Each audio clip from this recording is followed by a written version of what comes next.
I was signing my son's arrest warrant when I realized he never knew who I really was. My name is Tom Anderson, and 3 months ago, my heart nearly killed me. While I was fighting for my life in cardiac ICU, my only son was stealing it. He sold my $2.3 million beach house, my vintage car collection worth $890,000, and had the audacity to forge my signature on documents that would have made him rich and left me homeless. But Brandon made one fatal mistake. He had no idea that Wilson Coastal Properties, the real estate agency handling his brilliant sales, belonged to me. What happened next at his engagement party in front of 200 people destroyed more than just his reputation. I didn't scream. I didn't threaten. I simply made 3 phone calls that changed everything. If you're watching this, please subscribe and let me know where you're watching from. Trust me, you'll want to see how this ends. But to understand why my son thought he could steal my life's work, I need to take you back to the day my heart stopped beating. January 15th, 2024, 6:23 a.m. I was pouring my morning coffee when the chest pain hit like a freight train. The next thing I remember was waking up in Mount Sinai Medical Center, cardiac ICU, bed 7. Tubes everywhere, heart monitor beeping. Brandon sitting beside me, tears in his eyes. "Dad, thank God you're awake," he said. "The doctors weren't sure you'd make it." Dr. Samuel Brooks, my cardiologist, explained I'd suffered a massive heart attack, triple bypass surgery, 2 weeks minimum recovery, maybe longer. "Mr. Anderson," Dr. Brooks said, "you're lucky to be alive. But I need you to understand, no stress, no business decisions, complete rest. Your heart can't handle any additional strain right now." Brandon nodded seriously. "Don't worry, Dad. I'll handle everything while you recover. Just focus on getting better." I should have paid attention to how quickly he volunteered. For 13 days, I drifted in and out of consciousness. Morphine for the pain, heart medications that made me foggy. Brandon visited daily, always with updates about taking care of things at home. "The bills are handled, Dad. Property taxes paid. Don't worry about anything." But here's what Brandon didn't know, and what would destroy him later. Dr. Brooks administered a mental competency test on January 20th, right after my surgery. Standard procedure for patients my age. I scored 29 out of 30. Perfect cognitive function despite the medication. The medical records clearly showed I was mentally sharp throughout my entire hospital stay. This detail would become crucial evidence later. On January 28th, I was finally discharged. Brandon drove me home in his BMW, not my usual pickup truck. I was too weak to question it. "Where's my truck, son?" "In the shop, Dad. Don't worry about it." When we pulled into my driveway, I noticed something wrong immediately. My garage was empty.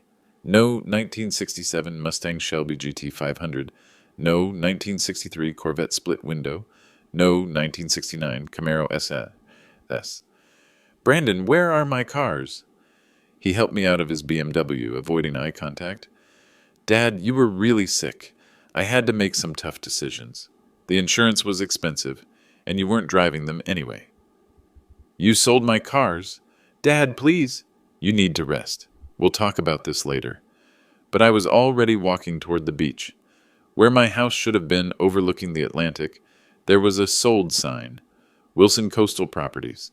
The same agency Brandon claimed had given him such a great deal on the car sales. My $2.3 million beach house? Gone. "Brandon." My voice was steady, but my hands were shaking. Not from the heart medication. From rage. "Dad, listen." "You were dying. The medical bills were going to be enormous. I had to liquidate some assets to protect your financial future." "Protect my financial future? By selling my home?" "It's just real estate, Dad. You taught me that yourself. It's all about cash flow, right? I put everything into high-yield investments. You'll thank me later." I stared at my son, this 28-year-old investment banker who made $125,000 a year, who lived in a $3,000 a month apartment, who drove a leased BMW, who was about to inherit everything I'd built. "Show me the paperwork, Brandon." "Dad, you're getting worked up." "Your heart." "Show me the paperwork." He pulled out a manila folder, power of attorney documents, my signature on every page, except I'd never signed them. The handwriting was close, very close, but I'd been signing legal documents for 30 years. I knew my own signature. Brandon had forged every single one. When did I sign these, son? January 22nd. You were lucid that morning, remember? Right before your second procedure. January 22nd. The day I was unconscious for 18 hours straight. The medical records would prove that. Brandon thought he was stealing from a dying old man. He had no idea he'd just declared war on the most powerful real estate mogul in the Outer Banks, and he was about to find out exactly who his father really was. I didn't sleep that first night home. Instead, I sat in my kitchen, the only room Brandon hadn't touched, and calculated exactly what I was facing. The beach house, $2.3 million. Four-bedroom oceanfront property I'd built myself in 1987. Every board, every nail. My wife Sarah and I had our first dance on that deck. She'd died 3 years ago in that living room, holding my hand. The car collection, $890,000. 30 years of careful restoration. The Shelby GT 500 was Sarah's favorite. She used to make me take her for drives down Highway 12 every Sunday after church. Combined theft, $3.19 million. More than most people see in a lifetime. But the money wasn't the real problem. If I stayed silent, Brandon would think elder abuse was acceptable. He'd already proven he'd forged documents, lie to medical professionals, and steal from his dying father. What would he do to the next vulnerable senior citizen who crossed his path? Worse, other family members were watching. My nephew Jake, my brother-in-law Paul. If Brandon got away with this, it would send a message. Tom Anderson was weak, finished, fair game. But here's what made my blood run cold. I pulled out Sarah's final letter, the one she'd written before the cancer took her. I'd kept it in my safe, along with my will and business documents. Tom, she'd written, I know you'll want to give Brandon everything, but make him earn it. Make him prove he understands the value of what you've built. Don't let him become the kind of man who takes without giving back. Sarah had seen something in Brandon that I'd missed, or maybe I'd chosen not to see it. The next morning, I called my estate attorney, Margaret Wilson. We'd been business partners for 20 years. She'd helped me build Wilson Coastal Properties from a single rental house into a $34.2 million empire. Tom, thank God you're alive.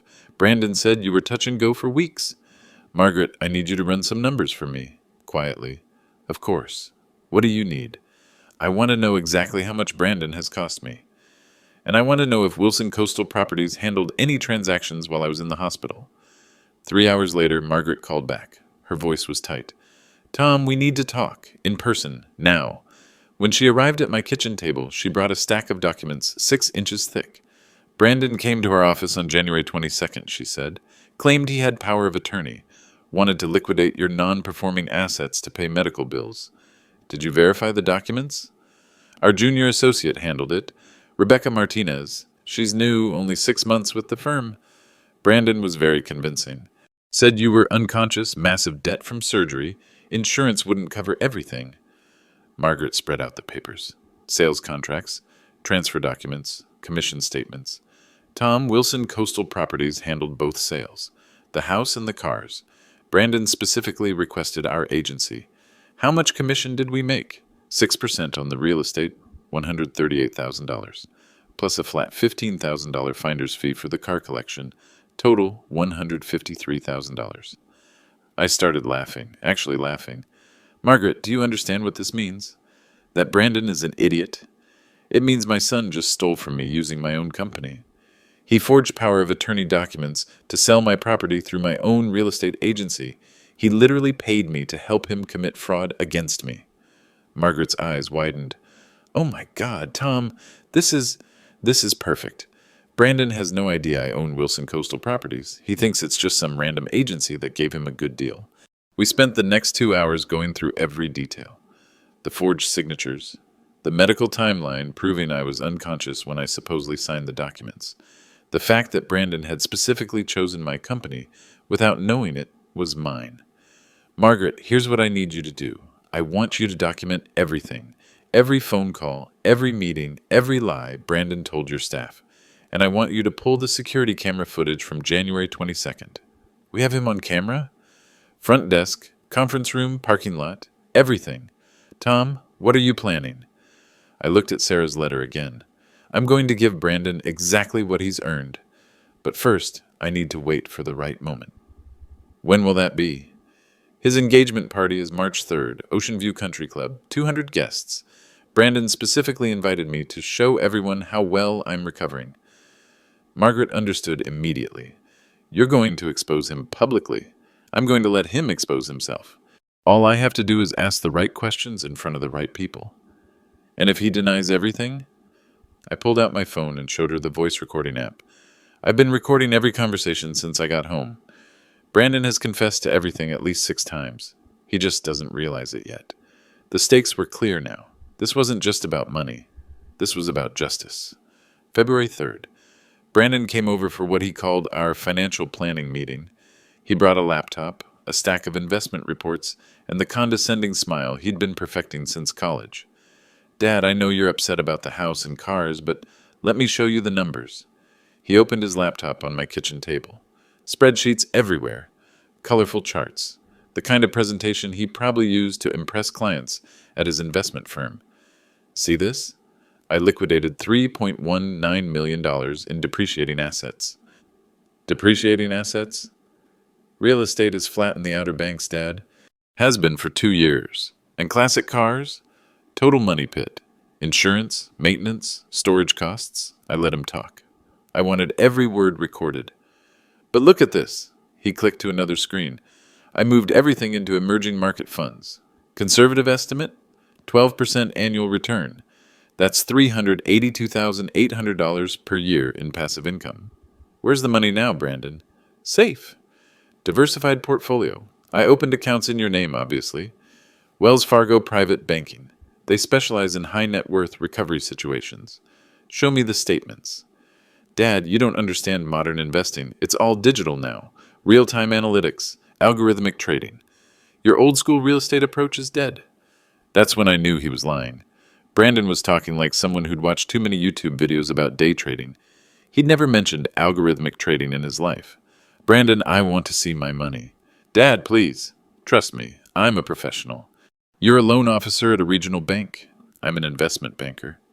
You process car loans and small business applications. His face flushed. The mask was slipping. Dad, I have a finance degree. I understand markets. You buy old houses and rent them out.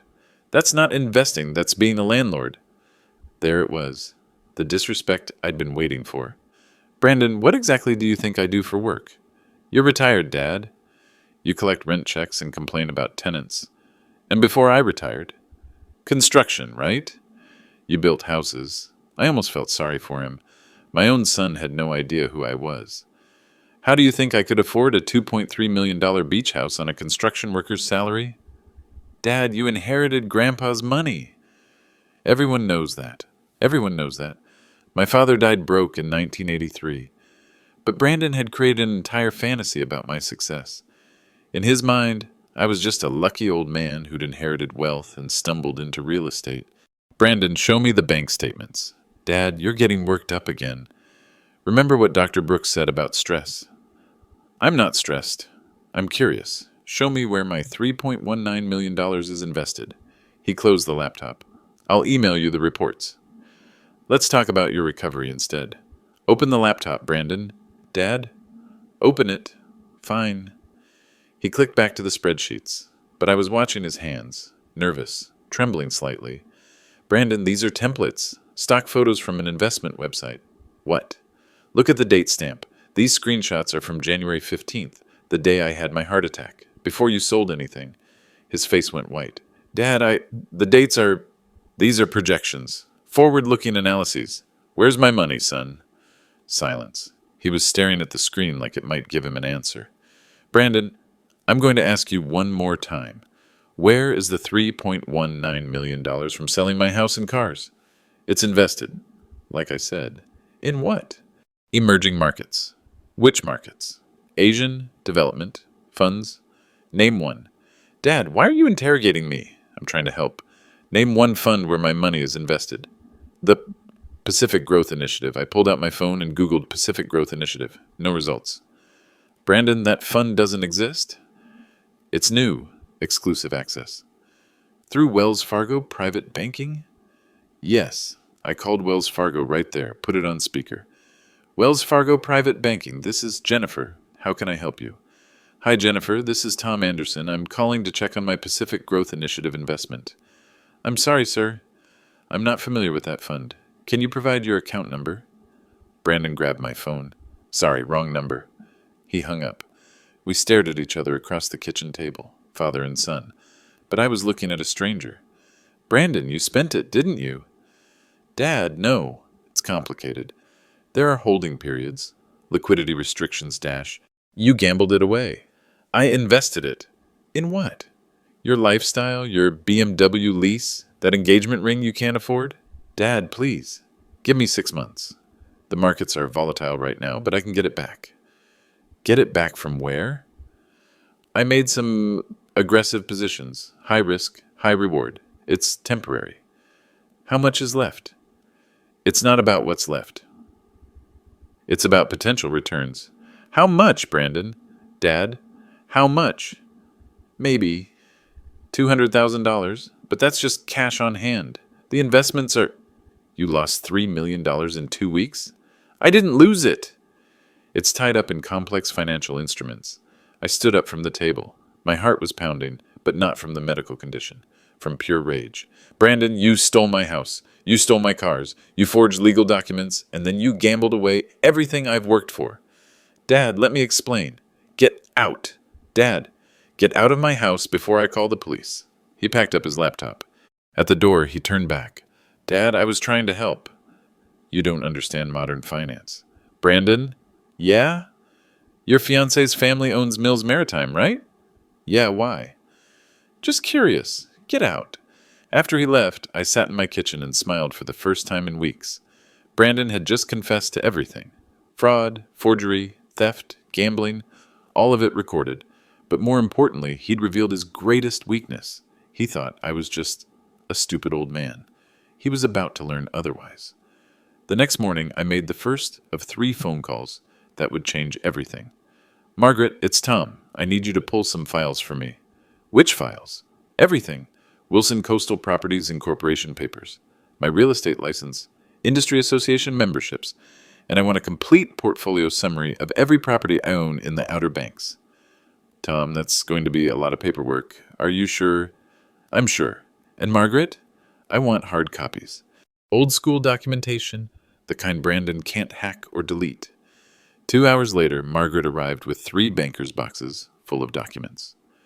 Tom, I haven't seen some of these files in years. Your original business license from 1995. The deed to your first rental property.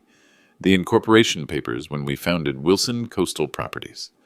She spread the documents across my dining room table. 29 years of building an empire. Look at this, she said, holding up a newspaper clipping from 2018. Local real estate mogul Tom Anderson named Entrepreneur of the Year. This was when you hit your first $30 million in total property value. I'd forgotten about that award. The ceremony at the Chamber of Commerce. Brandon had been there, but he'd spent the whole evening on his phone. Margaret, here's what I need you to understand. Brandon thinks I'm a retired construction worker who got lucky with some rental properties. How is that possible? You're literally famous in the industry. Because I never told him. I wanted him to make his own way, not coast on my reputation. Margaret picked up another document. Tom, you own 127 rental units, 43 commercial properties, 6 office buildings. You personally hold $34.2 million in real estate assets. I know. You're the largest private property owner in the Outer Banks. I know. You founded the real estate agency that your son used to steal from you. That's the beautiful part, Margaret. Brandon specifically chose Wilson Coastal Properties because he thought they gave him the best deal. He has no idea it's mine. My phone rang. Dr. Brooks. Tom, how are you feeling? Any chest pain? Shortness of breath? I'm fine, doctor. Actually, I need to ask you something. Those mental competency tests you ran while I was in the hospital? January 20th and January 24th. Why? What were my scores? Perfect cognitive function both times. 29 out of 30 on the initial test. 30 out of 30 on the follow-up. Why are you asking? I may need you to testify to that fact. Testify? Tom, what's going on? Someone forged power of attorney documents claiming I was mentally incompetent during my recovery. That's impossible. I have detailed medical records proving you were sharp throughout your entire stay. Who would dash? He paused. Tom, this is about Brandon, isn't it? I can't discuss the details yet, Doctor. But thank you for the documentation. After I hung up, Margaret was staring at me. Tom, you're not just going to embarrass Brandon at his engagement party. You're going to destroy him. I'm going to let him destroy himself. All I have to do is tell the truth. What truth?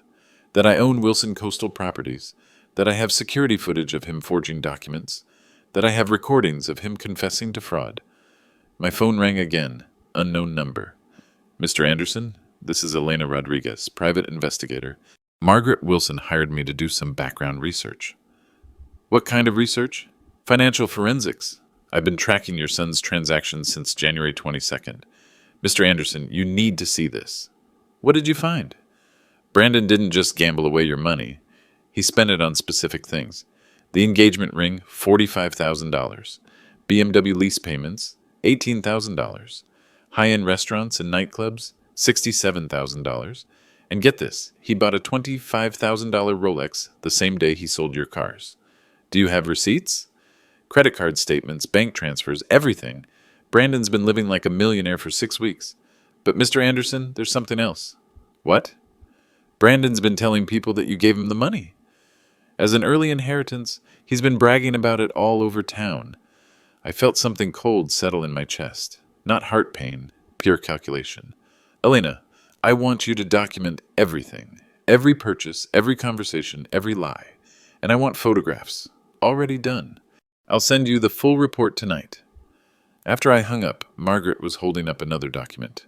My original business partnership agreement with her father, William Wilson.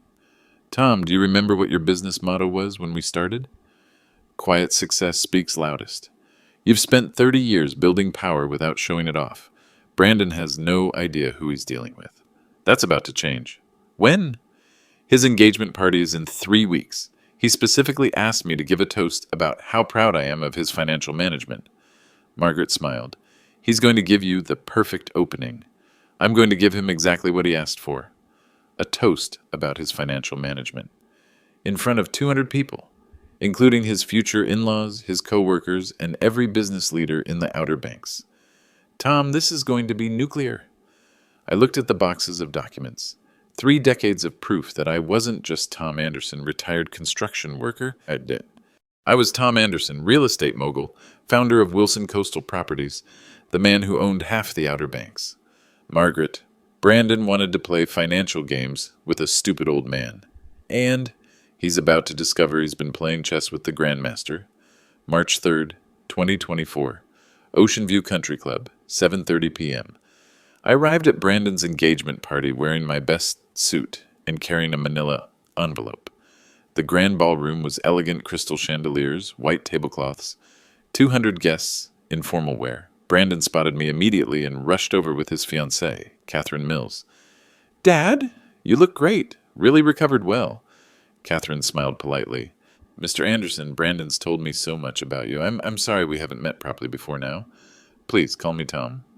And congratulations on your engagement. Thank you. Brandon says you've been so supportive during his transition into wealth management. Wealth management. That was a new one. Has he? Oh, yes. He told me how you've been teaching him about real estate investing, generational wealth building. It's so wonderful to see a father passing down financial wisdom. I looked at Brandon. He was beaming with pride. Brandon's been very creative with his financial strategies lately. Dad's being modest, Brandon said. He's taught me everything I know about maximizing asset value. We were interrupted by Richard Mills, Catherine's father, distinguished gentleman in his 60s, expensive suit, Rolex watch. Tom Anderson, I've been wanting to meet you. Richard Mills, Mills Maritime. We shook hands. His grip was firm, respectful. Brandon tells me you're in real estate, Richard continued. Small-scale stuff, but honest work. I admire that. Small-scale stuff. I glanced at Brandon, who was nodding enthusiastically. What exactly has Brandon told you about my business? Oh, you know, rental properties, some fix-and-flip projects. Keeping busy in retirement. Brandon says you've been very generous helping him understand the fundamentals. The fundamentals. I see.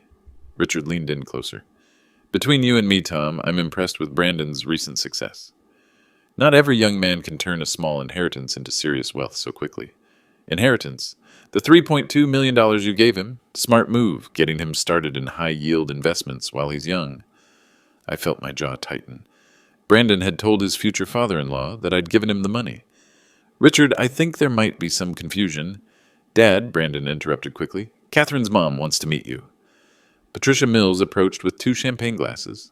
Elegant woman, expensive jewelry, the kind of confidence that comes from generational wealth.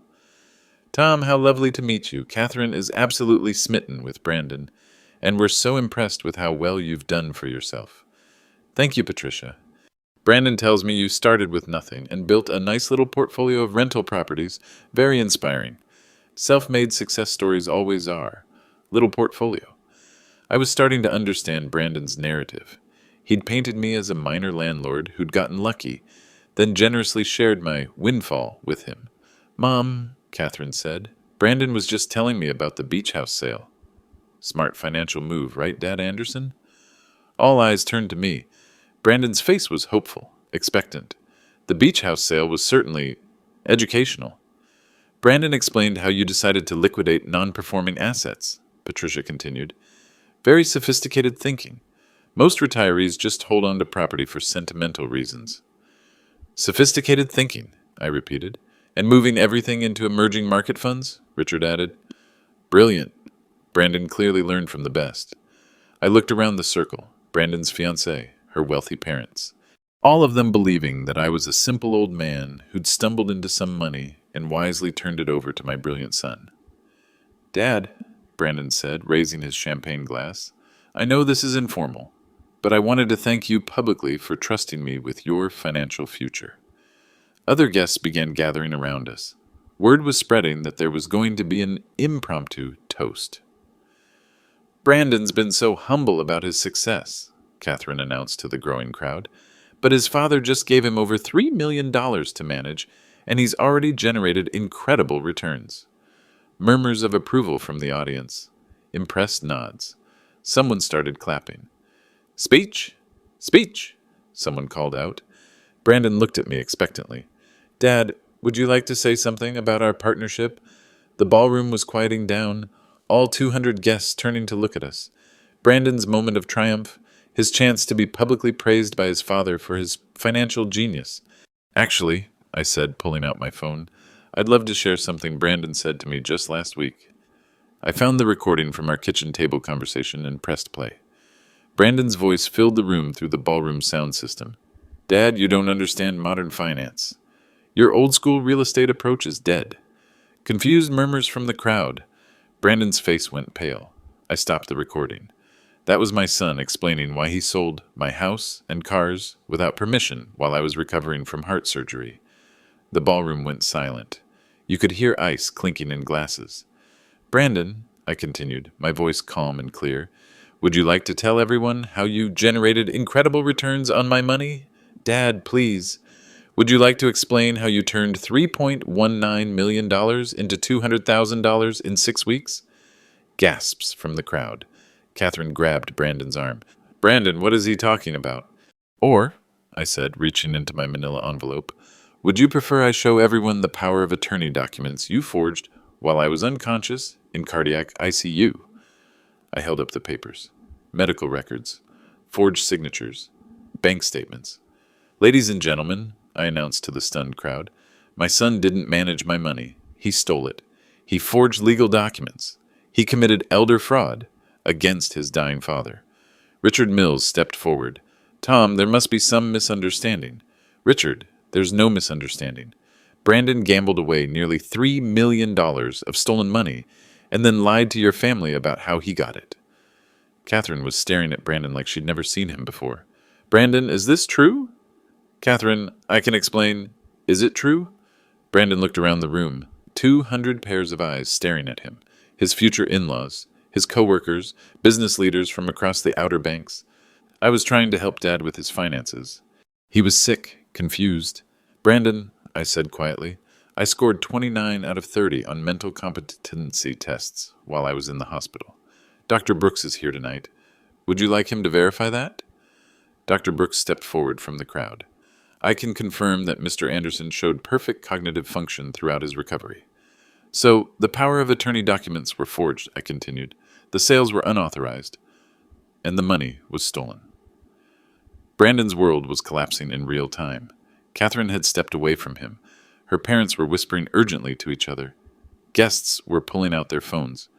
But here's my favorite part, I said, smiling for the first time all evening. Brandon specifically chose Wilson Coastal Properties to handle the sales of my stolen property.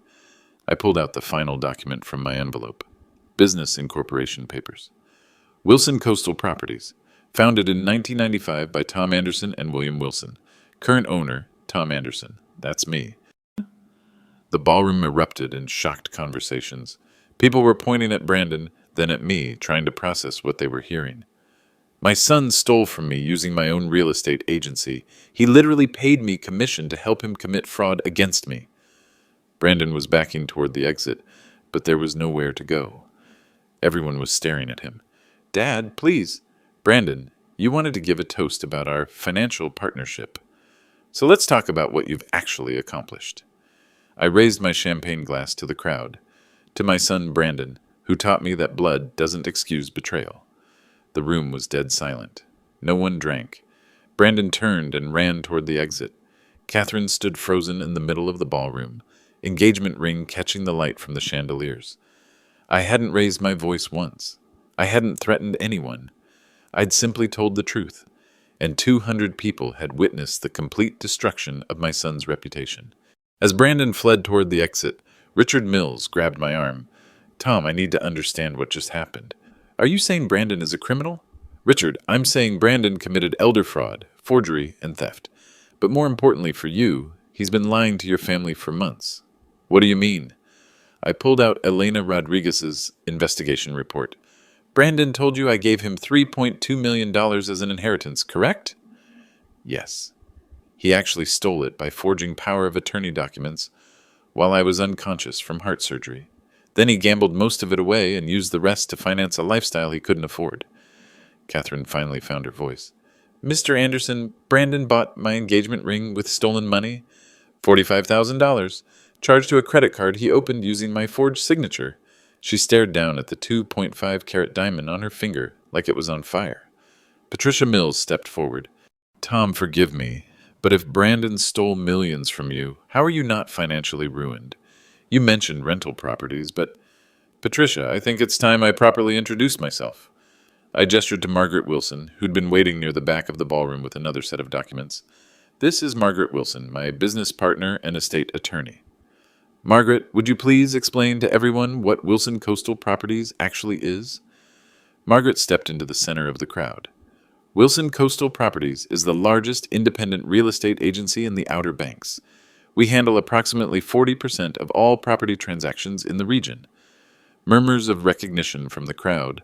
Several people nodded. They'd clearly done business with Wilson Coastal Properties. Tom Anderson founded the company in 1995 with my father. He currently owns 100% of the business. But that's not all, I said, taking back control of the conversation. Margaret, tell them about my property portfolio. Tom personally owns 127 rental units, 43 commercial properties, and 6 office buildings across the Outer Banks. Total estimated value, $34.2 million. The crowd's reaction was immediate. Gasps, whispered conversations, several people pulling out phones to Google my name. Dr. Brooks spoke up from the crowd. Tom, I had no idea. You've been my patient for 5 years. You never mentioned... I don't like to show off, Sam, but sometimes circumstances require clarity. Richard Mills was staring at me like I'd grown a second head. Tom, you're saying you're worth over $30 million? $47 million, actually. That includes liquid assets and business valuations. And Brandon thought he could steal from you? Brandon thought I was a retired construction worker with a small rental property portfolio. He had no idea who I actually am. I gestured to Elena Rodriguez, who stepped forward with a laptop. This is Elena Rodriguez, private investigator. Elena, would you please show everyone the security footage from January 22nd? Elena opened her laptop and projected the video onto the ballroom's large screen. There was Brandon, clear as day, in the Wilson Coastal Properties conference room, signing documents with my forged signature. This footage shows Brandon committing fraud in my own office, I explained. He chose Wilson Coastal Properties because he thought they gave him the best deal on selling my stolen property. He had no idea he was paying me commission to help him steal from me. The crowd was mesmerized. Several people were recording with their phones. But Elena found something even more interesting. Elena? Mr. Anderson, I've been tracking Brandon's spending since January 22nd. He spent $847,000 in 6 weeks. Elena clicked through a slideshow of receipts. The $45,000 engagement ring, the $25,000 Rolex, expensive restaurants, luxury hotels, designer clothes. Brandon has been living like a millionaire using his father's stolen money while telling everyone that it was a generous gift. Catherine was backing away from where Brandon had been standing, looking nauseated. Richard Mills turned to his wife. Patricia, we need to call our attorney. If Brandon defrauded Tom and he's engaged to our daughter... Richard, I interrupted, there's something else you should know. Brandon specifically mentioned that your family owns Mills Maritime. We do. What does that have to do with anything? I smiled. Margaret, what can you tell us about Mills Maritime's current financial situation?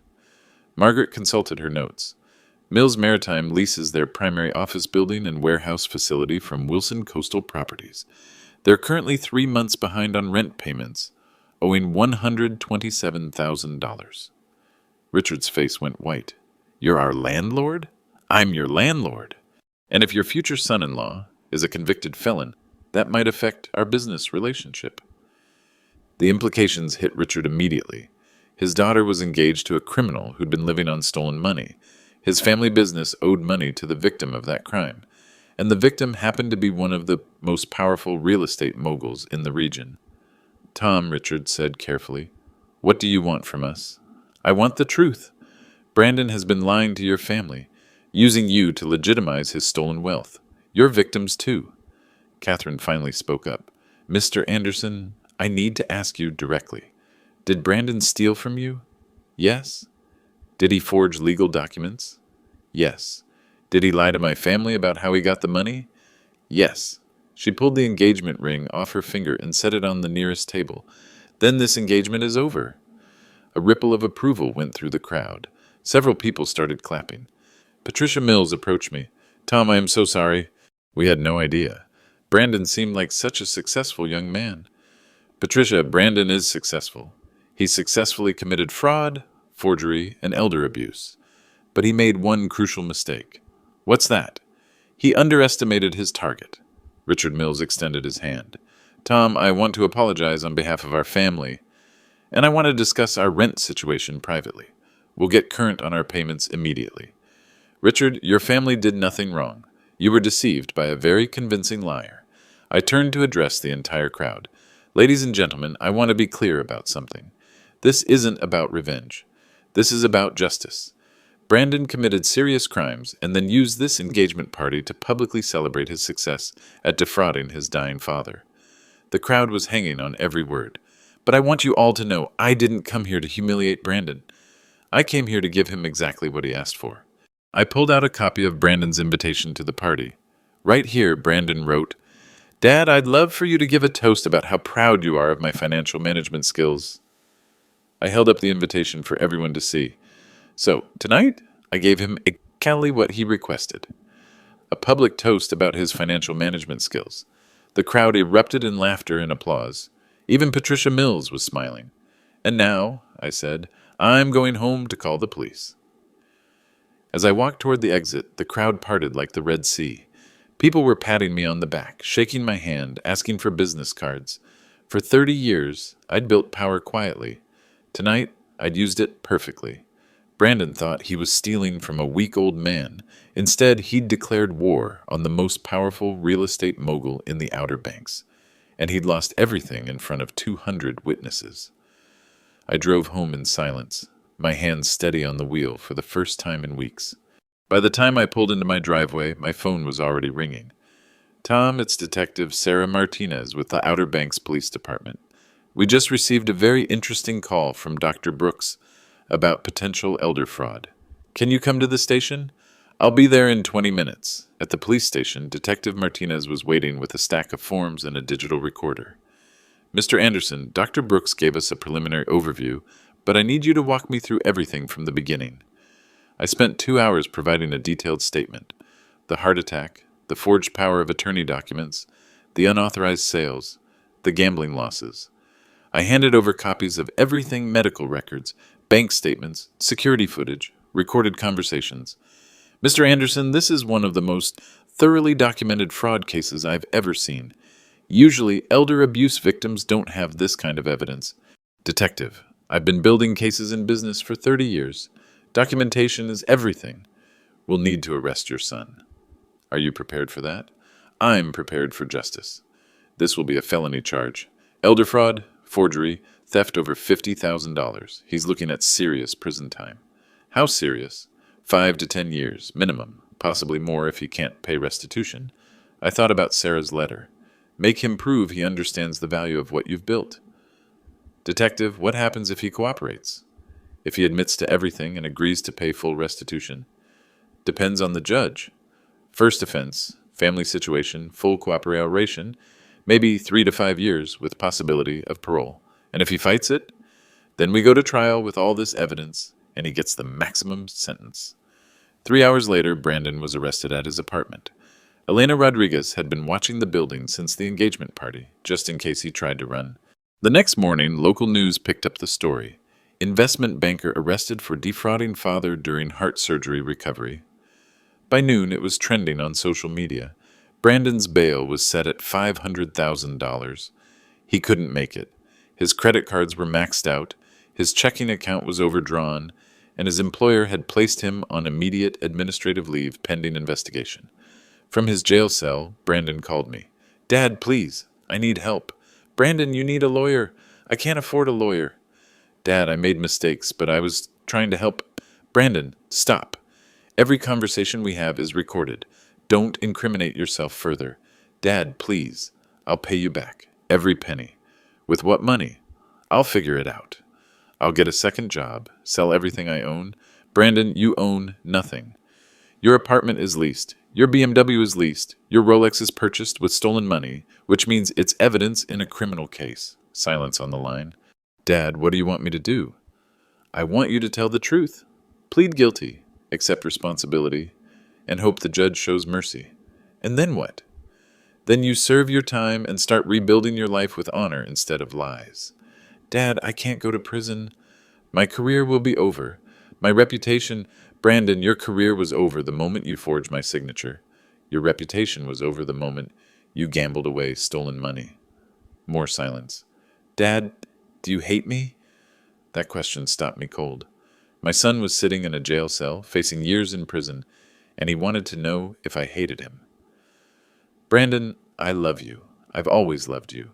But love doesn't excuse what you did. I know. Do you understand that you committed elder abuse against your dying father? Yes. Do you understand that you stole the money I spent 30 years earning? Yes. Do you understand that you lied to Catherine's family to make yourself look successful? Yes, Dad. Yes. I understand everything. Then here's what's going to happen. You're going to plead guilty. You're going to accept full responsibility. You're going to apologize publicly. And you're going to serve whatever sentence the judge gives you.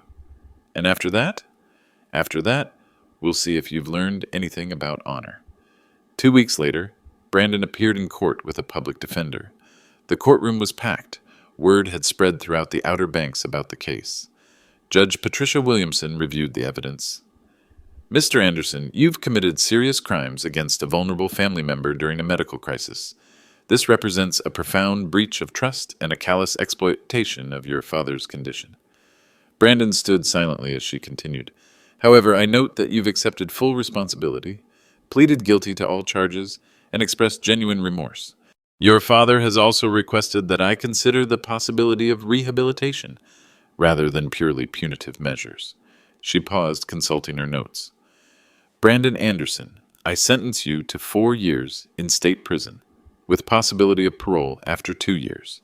You will also pay for full restitution in the amount of $2,994,000. the difference between what you stole and what remains in recoverable assets. Brandon nodded. No tears, no protests. He'd finally understood the consequences of his actions. As he was led away in handcuffs, he looked back at me one more time. Dad? Yes? I'm sorry. For everything.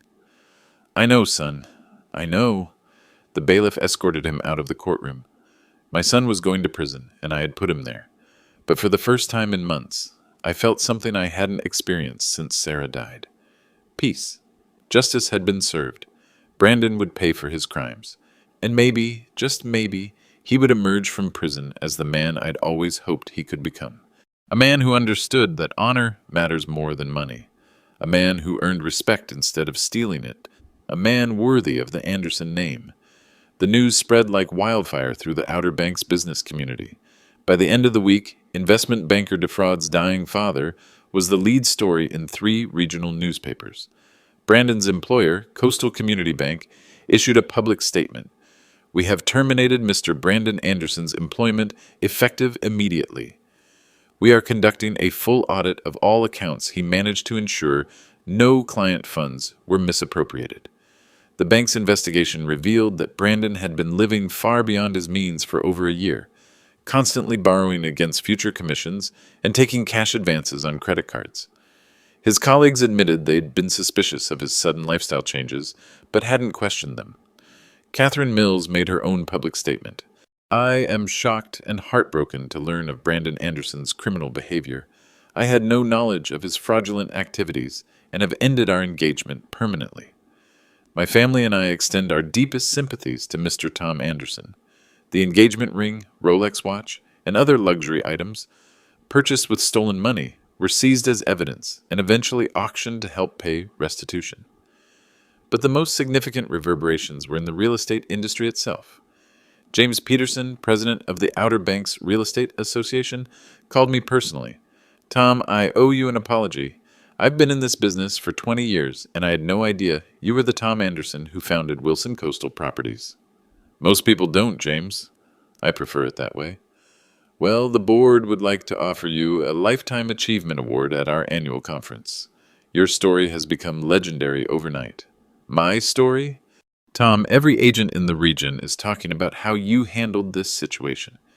You could have destroyed Brandon privately, but you chose justice over revenge. You could have ruined the Mills family for their association with him, but you protected them. You showed real class. Within a month, I was receiving calls from business leaders across North Carolina, real estate developers wanting partnerships, property management companies requesting consulting services, investment firms asking for advice. My quiet empire had suddenly become very public.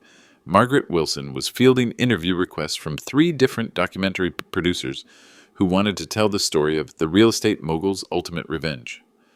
Tom, 60 Minutes wants to interview you, so does Dateline, and Netflix is talking about optioning your story for a limited series.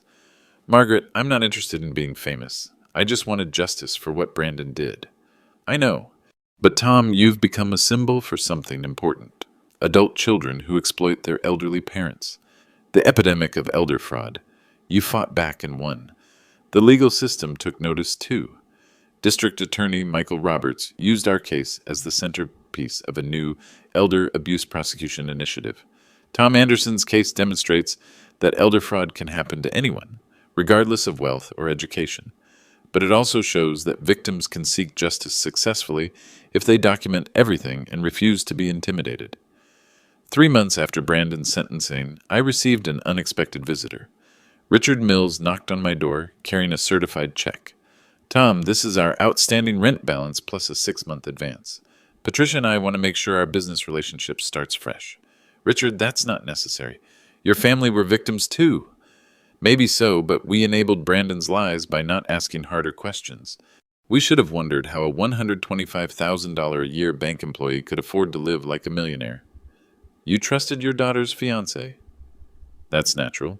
Tom, can I ask you something? Why didn't you destroy us? Along with Brandon. You could have evicted our business, ruined our reputation, made us pay for our association with him. I thought about Sarah's letter again. Make him prove he understands the value of what you've built.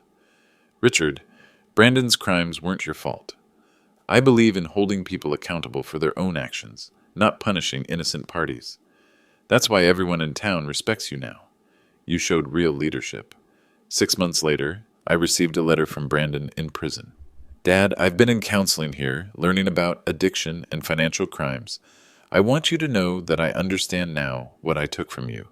It wasn't just money. It was your trust, your security, and your peace of mind during the worst health crisis of your life. I'm working in the prison library now, helping other inmates with basic financial literacy. It's the first honest work I've done in years. When I get out, I want to spend my life helping people understand the real value of money and the cost of betraying family trust. I know I can't undo what I did, but maybe I can prevent someone else from making the same mistakes.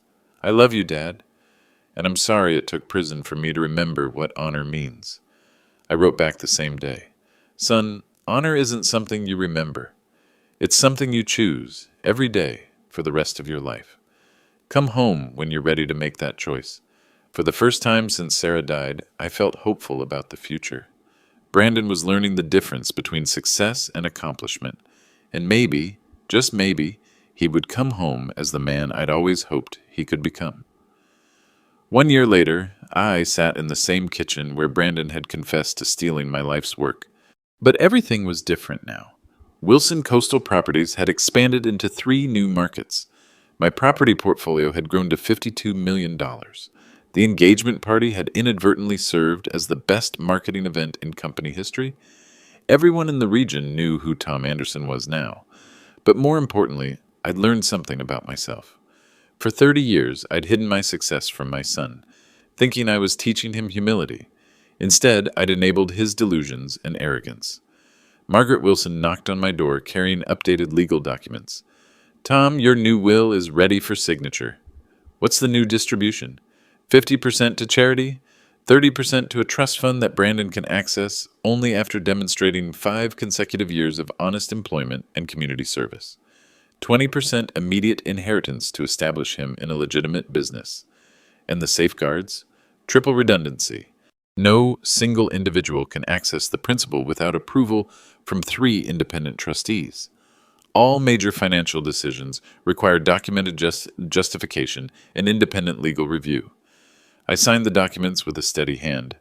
This wouldn't enable another Brandon to steal from a vulnerable parent. My phone rang. Detective Martinez. Mr. Anderson, I wanted to give you an update. Brandon's been selected for early parole consideration, model prisoner, helped develop a financial literacy program, earned his GED. The parole board is impressed. When would he be released? 6 months, if approved. He's requested permission to write you a letter about his intentions. I'd like to read it. That evening, Brandon's letter arrived by certified mail. Dad, I've been offered a job with a nonprofit organization that helps elderly people avoid financial scams. It pays $35,000 a year less than I used to spend on restaurants. But it's honest work, helping people protect themselves from criminals like I used to be. I know I have no right to ask for forgiveness, but I want you to know that I finally understand what you tried to teach me. Success isn't about what you take from others. It's about what you give back. I'd like to come home and start over, not as your heir or your business partner, just as your son, trying to earn back your respect one honest day at a time. I read the letter 3 times, then walked out to my deck overlooking the Atlantic. The same view I'd had from my original beach house, the one Brandon sold while I was dying. But I wasn't angry anymore. I was hopeful. Tomorrow, I would write back to my son. I would tell him that love doesn't require perfection, but respect requires honor. I would tell him that our family's legacy wouldn't be measured by the money we accumulated, but by the principles we lived by. I would tell him to come home when he was ready to be the man Sarah had always believed he could become. And for the first time in 2 years, I believed that day might actually come. The Anderson family would survive this betrayal. We would emerge stronger, wiser, and more committed to the values that truly matter: honor, integrity, justice, and love that demands accountability. If you've made it this far, thank you for listening to my story. Let me know in the comments. What would you have done in my situation? And remember, sometimes the quietest power speaks the loudest.